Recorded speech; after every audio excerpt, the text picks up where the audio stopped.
Assalamualaikum warahmatullahi wabarakatuh. Oke, kembali lagi di channel Omah Demit.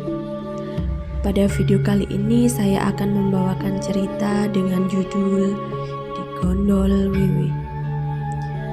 Sebelum lanjut ke video, jangan lupa dukung terus channel saya dengan cara klik like dan subscribe. Jangan lupa buat tekan tombol loncengnya.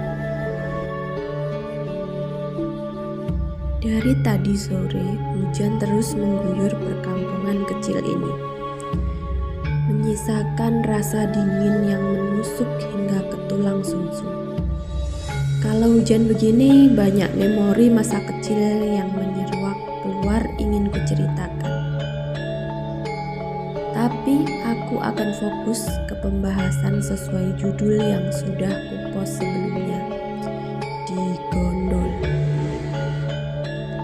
Walaupun kalau hujan-hujan begini akan sulit untuk fokus, karena biasanya mereka dengan menyebalkan akan tanpa izin meneduh di dalam rumah. Apakah di tempat kalian juga hujan? Jika iya, aku yakin mereka juga sedang berteduh di situ. Mungkin saja di ruang tamu, kamar, atau bahkan kini sedang berdiri menumpang di sampingmu sambil penasaran dengan apa yang kalian baca. Pesanku, biarkan saja. Baiklah, kisah ini terjadi bertahun-tahun silam. Aku bahkan tidak mengingat siapa dan bagaimana ceritanya jika bukan karena kemarin Mbah Dok kembali membahas kisah ini. Kisah ini sempat membuat geger orang-orang di kampungku. Kampungku yang sejak dulunya sudah dikenal wingit. Kampung yang saat itu masih jarang berdiri rumah-rumah warga. Mbah Dok bilang, orang-orang takut mendirikan rumah di atas tanah wingit. Apalagi dulu juga pernah ada peristiwa berdarah di kampung ini, membuat siapa saja yang sudah tahu kisahnya akan berpikir dua kali untuk tinggal. Jadi kita mulai kisahnya. Kala itu Mbah Dok bilang, udara terasa dingin. Angin bertiup tidak seperti biasanya, membuat siapapun akan merasakan hal yang sama sore itu. Ada perasaan cemas dan gelisah. Ayo ndang mlebu wis uruk. Gak elok dolanan nek jobo. Tidak baik main di luar. Ayo, teriak Mbah Dok. Nah, itu kalau diartikan dalam bahasa Indonesia ya. Mbah Dok itu menginstruksi dari ambang pintu, membuat gadis lugu yang sedang bermain dengan teman sebayanya segera bergegas masuk. Gadis yang paham betul arti kata nggak ilo dari Mbah Dok. Jadi gadis itu menurut dan memilih segera berlari masuk ke rumah dengan kedua tangannya yang menenteng batang daun ketela mainannya. Mbah Dok yang melihat anak-anaknya sudah masuk ke rumah, kembali mengecek ke kanan dan ke kiri sebelum pada akhirnya menutup rapat-rapat pintu rumahnya. Mbah Dok juga tidak lupa menutup seluruh jendela serta menurunkan gorden kain yang sebelumnya ia tali ke atas.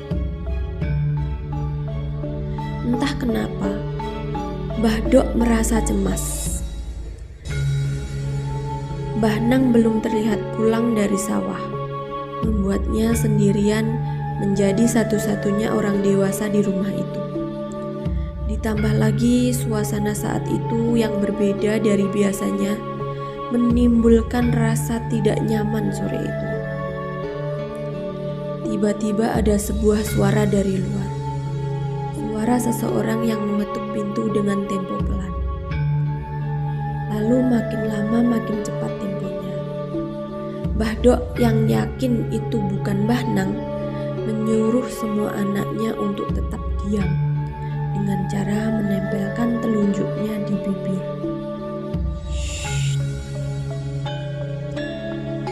Sepenunturan Mbah Dok, jika saja kita bersuara atau menjawab atau bahkan membukakan pintu kepada makhluk itu, makhluk yang mengetuk pintu dengan cara aneh, sama halnya kita mempersilahkan makhluk itu bertamu ke rumah. Konsekuensinya kita tidak boleh atau tidak bisa mengusirnya.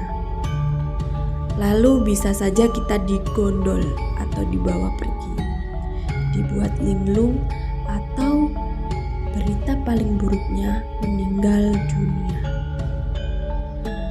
Mbah Dok menunggu beberapa saat hingga akhirnya suara ketukan itu menghilang. Saat itu Mbah Dok sangat takut. Jujur, dia bukan orang yang pemberani seperti Mbah Nang.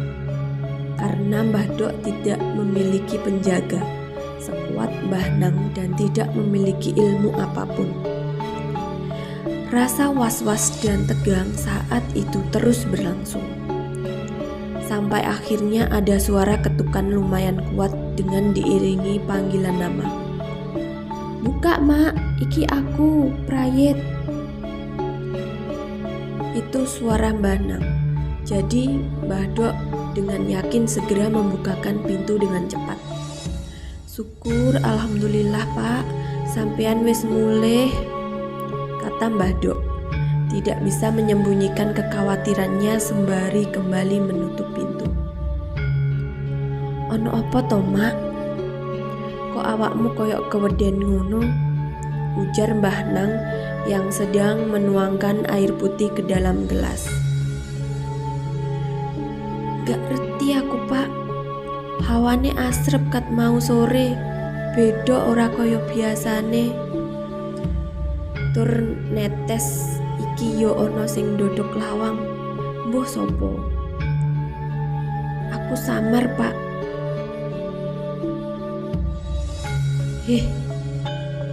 Tapi awakmu enggak buka ke lawang toh, Mak?" teriak Mbah Nang memastikan langkah yang diambil Mbah Dok.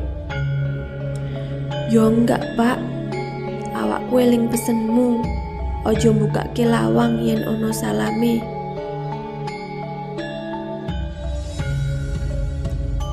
"Tapi Pak, iku opo?"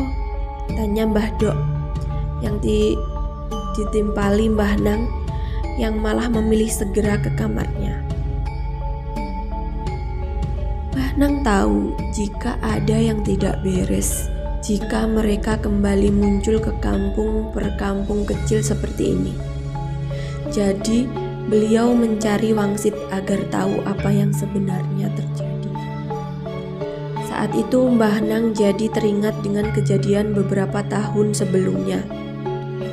Ketika untuk pertama kalinya makhluk itu membuat geger kampung ini. Waktu di mana saat itu Mbah Nang pada akhirnya untuk pertama kalinya juga harus menghadapi dan menangani kejadian di Gondol.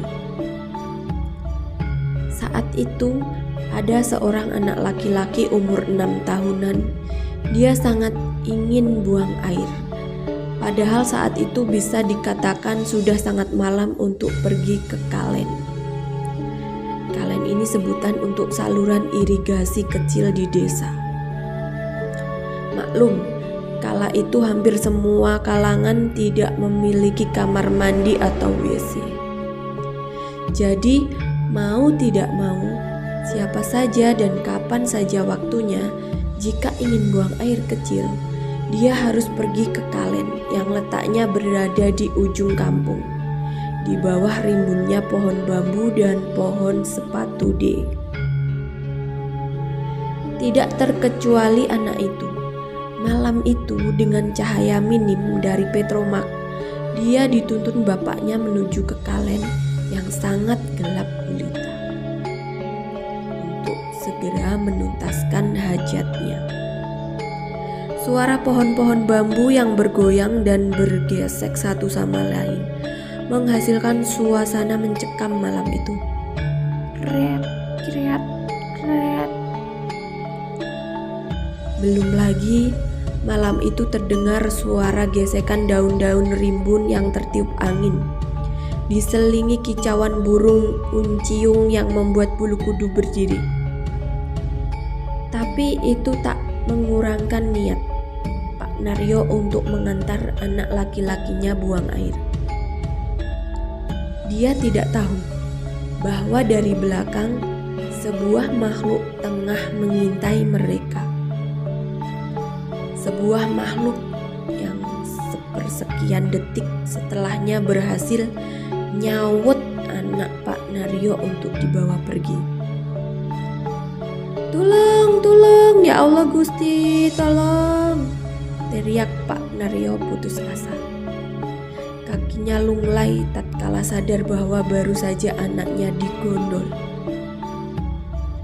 Kata Mbah Nang, malam itu juga Pak Naryo dengan dibantu beberapa warga yang berbekal obor, mereka segera mencari anaknya ke segala sudut kampung. Tapi sayangnya hasilnya nihil. Sampai akhirnya dia mengingat Mbah Nang.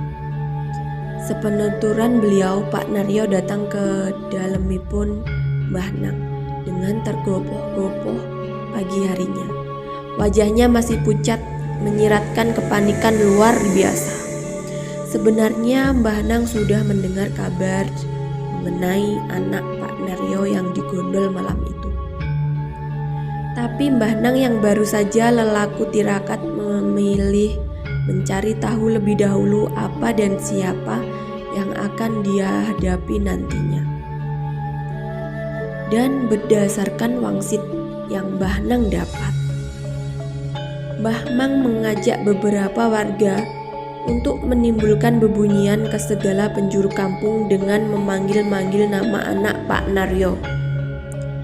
Sebelumnya Mbah Nang sempat meletakkan sesaji di tempat terakhir anak Pak Naryo digondol. Tidak lupa Mbah Nang menyisipkan beberapa rapalan doa yang aku sendiri tidak tahu apa itu. Karena Mbah Dok hanya sebatas memberi tahuku bahwa Mbah Nang melakukan ritual kejawen untuk menemukan anak Pak Naryo di Kalen pojok kidul perkampungan. Hari sudah menjelang siang, tapi anak Pak Naryo tidak ditemukan dimanapun juga. Istri Pak Naryo, Bu Darsih, terus menangis menanti kepulangan anak laki-laki satu-satunya itu. Sampai pada akhirnya, Mbah Nang tanpa banyak suara naik ke atas pohon nangka di dekat sumur tua di daerah rumah Pak Naryo.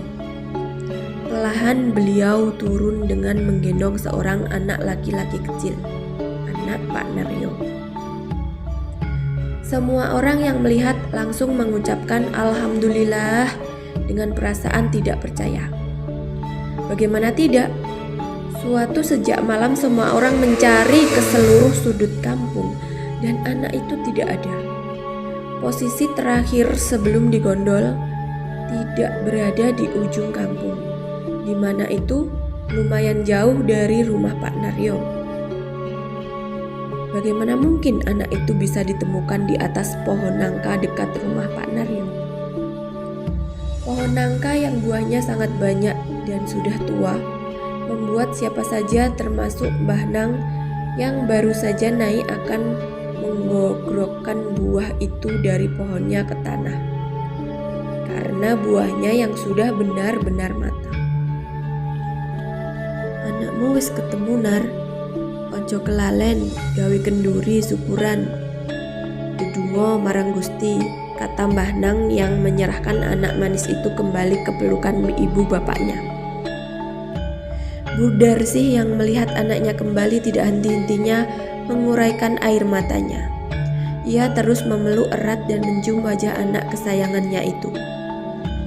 Ya Allah Gusti le, ojo ilang maneh yo le, ca bagus. Ya Rob, ya nak. Bu Darsih tidak bisa lagi membendung rasa harunya. Dia terus berterima kasih kepada Mbah Nang dan semua warga yang turut membantunya. Tapi siapa sangka setelah itu kejadian gondol ini masih terus terjadi. Mbah Dok pernah bercerita bahwa Mbah Nang pernah mengobrol dengan yang bau rekso di daerah kampungku. Dari penjelasannya, makhluk itu memang sangat suka mengambil anak kecil, orang yang suka melamun, sedih, putus asa, atau bahkan orang-orang yang kurang ajar atau biying.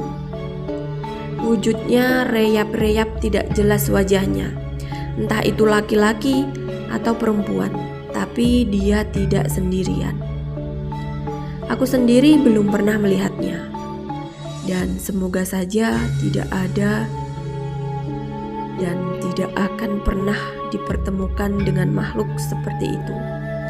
Mbah Nang bilang, kukunya panjang, tangannya keriput. Ia seperti mengenakan jubah yang menjuntai-juntai layaknya siap melilit siapa saja. Dia sangat suka menunduk. Jika itu bertemu denganmu, kemungkinan kamu akan gila, linglung, dan naasnya meninggal dunia. Beruntung anak Pak Naryo saat itu masih kecil dan masih tergolong suci, jadi dia tidak sampai mengalami hal yang cukup serius. Karena hal itu terjadi pada seseorang pria berusia kurang lebih 20 tahun. Dia adalah seorang pemuda yang terbilang biying. Jika diberitahu orang tua selalu mengeyel dan sangat bandel. Namanya Anggoro. Pernah dia mengamuk minta dibelikan motor, yang notabene-nya saat itu masih tergolong sangat sulit untuk dijangkau orang-orang biasa di kampungku. Bahkan orang-orang kaya di kampungku pun masih jarang yang memiliki motor pribadi. Anggoro mengamuk tidak terkontrol. Dia melempar semua bekakas di rumahnya dan terus mengumpat kepada kedua orang tuanya yang sudah sepuh saat itu. Bahkan tangannya itu dengan lancang mendorong ibunya hingga terjungkal di pelataran rumahnya. Dia tidak segan mendorong ibunya dan terus mengumpat bapaknya. Bahkan dia sempat meludah di depan kedua orang tua yang sudah terang-terangan menitikkan air matanya. Sore itu, setelah puas mengumpat, Anggoro keluar pergi dari rumah entah kemana. Padahal sebentar lagi petang, dan di daerah tempat tinggalku saat itu masih jarang listrik, jadi jalanan sangat gelap jika malam sudah datang. Pak Trimo membantu Bu Sundari berdiri dari tanah. Dia menuntun istrinya untuk segera masuk ke rumah karena sebentar lagi malam sudah datang. Pula gerimis sudah mulai turun ke permukaan bumi. Walah, bocah kurang ajar. Arep nemoni opo to kowe ngger-ngger? Gumam Pak Trimo saat sangat sakit hati dengan perlakuan anaknya. Di sisi lain, Anggoro sangat emosi karena bapaknya dan ibunya tidak menuruti kemauannya. Dia sangat jengkel karena merasa bahwa keinginannya bisa saja dikabulkan jika bapak dan ibunya mau menjual sepetak sawah milik keluarganya. Dia terus berjalan menjauh dari rumah. Dia tidak tahu akan kemana, tapi emosi menuntunnya menjauh hingga ke ujung kidung kampung. Hari mulai gelap, membuatnya tidak bertemu dengan salah seorang pun di jalan. Sampai sadar-sadar ia sudah di bawah pohon sepatude yang daunnya sangat rimbun. Asem-asem, ya opo aku malah melaku tekan gini ki. Umpat Anggoro yang telah sadar dia berada di ujung kampung yang jauh dari pemukiman warga. Bajingan, umpat Anggoro kesal yang kemudian berniat kembali ke jalan yang memulai ia tapaki. Dia berjalan lebih cepat karena sebentar lagi pasti sudah sangat gelap. Jalanan akan tidak nampak jika tanpa obor. Di pertengahan jalan ia sudah benar-benar gelap. Ditambah hujan yang mengguyur kampung kecil itu menambah Anggoro harus berjalan pelan-pelan agar tidak salah jalan atau malah jatuh. Dia terus menggeremet, takut bila mana kesialan akan bertambah. Lumayan lama Anggoro menggeremet di tengah derasnya hujan. Dari kejauhan dia mulai melihat cahaya senter. Dia yakin itu rumahnya, karena secara geografis posisi rumahnya berada di pojok dibanding rumah-rumah warga lain. Dia memincingkan matanya di tengah guyuran hujan. Lumayan sulit berjalan di bawah terjangan air hujan dan malam gelap tanpa lampu. Sampai sebuah suara berat mengagetkannya. Suara yang tidak memanggilnya, tidak juga berkata apa-apa. Hanya deheman yang mirip dengan gerengan. "Ah, bapak ngagetin wae lo," kata Anggoro yang merasa kaget karena si pemilik suara langsung menggandengnya ke depan menggunakan payung hitam. Anggoro menapaki jalanan yang sedikit demi sedikit berubah menjadi lumpur. Karena jalanan masih tanah saat itu, dia terus mengikuti bapaknya yang menggandengnya tanpa suara. "Tumben bapak gak metu suarane, lapo sih? Emosi mergo mau," cuman Anggoro dalam hati yang kemudian kembali mengacuhkan perasaan anehnya. Karena yang penting dia akan segera sampai rumah. Sampai akhirnya dia merasa sudah sampai rumah. Sosok bapak itu menyuruh Anggoro duduk dan segera makan makanan di depannya, karena sudah dimasakkan komplit oleh ibunya. Aneh, padahal tadi ibu dan bapak menangis seperti sakit hati oleh perlakuanku. Tapi kenapa malah sampai repot memasakkan begitu banyak hidangan untukku? Itu yang sempat terpikirkan di benak Anggoro. Tapi lagi-lagi ia mengacuhkannya dan memilih mandi lebih dahulu sebelum akhirnya menyantap makanan di atas meja. Dia berpikir jika mungkin saja ibu dan bapak akhirnya merasa bersalah, kemudian membuatkan begitu banyak masakan untuk meminta maaf kepadanya. Baru saja Anggoro berniat kembali, tiba-tiba tangannya dipegang erat oleh ibunya.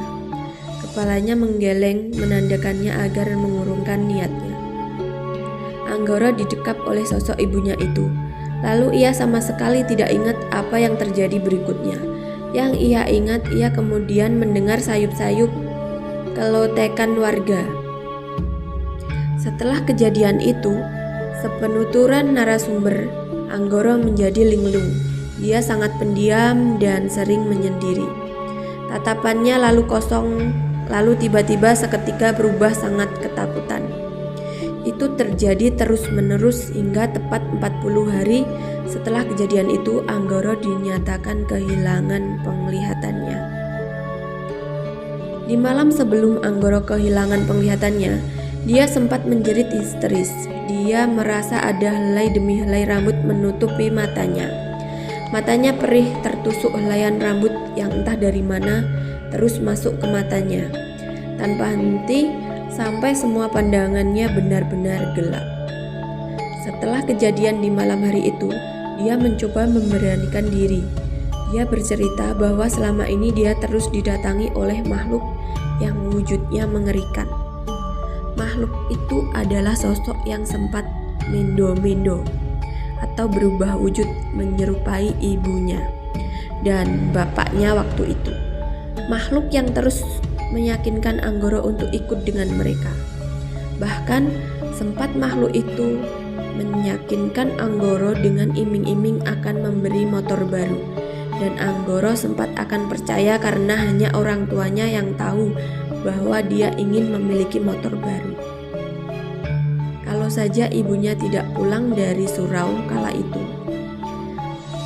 Kalau saja ibunya tidak menyuruhnya sholat kala itu, dia pasti percaya dengan semua bualan demit itu.